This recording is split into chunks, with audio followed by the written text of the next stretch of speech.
Can a state governor completely kill a bill passed by an elected assembly by simply sitting on it indefinitely? This exact friction point under Article 200 is a favorite for UPSC and state PCS examiners. Welcome to the Constitution Code. I am your host, a law officer. Under Article 200, when a bill is passed by the state legislature and is presented to the governor, they have got four options. They give assent, withhold assent, return the bill for reconsideration, or reserve it for the president under Article 201.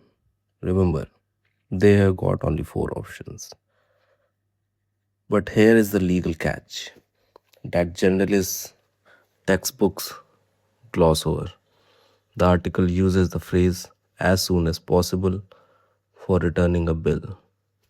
It does not specify a strict deadline. A real twist देखिए.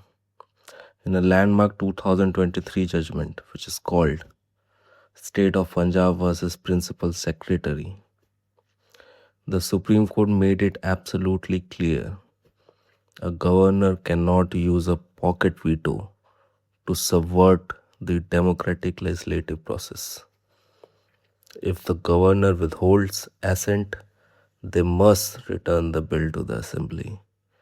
If the assembly passes it again, even without changes, the governor is constitutionally bound to give assent. So for your GS2 mains answers, remember the Sarkaria and Pucci Commission recommendations. What did they recommend? Governors should clear bills within a strict timeline of 6 months. The governor is a constitutional bridge, not a political speed breaker. Remember these two commissions, Sarkaria and Pucci Commission.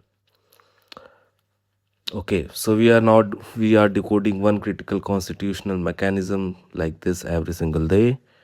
Hit that subscribe button to join the Constitution Code, master the legal logic, and clear exam. See you tomorrow.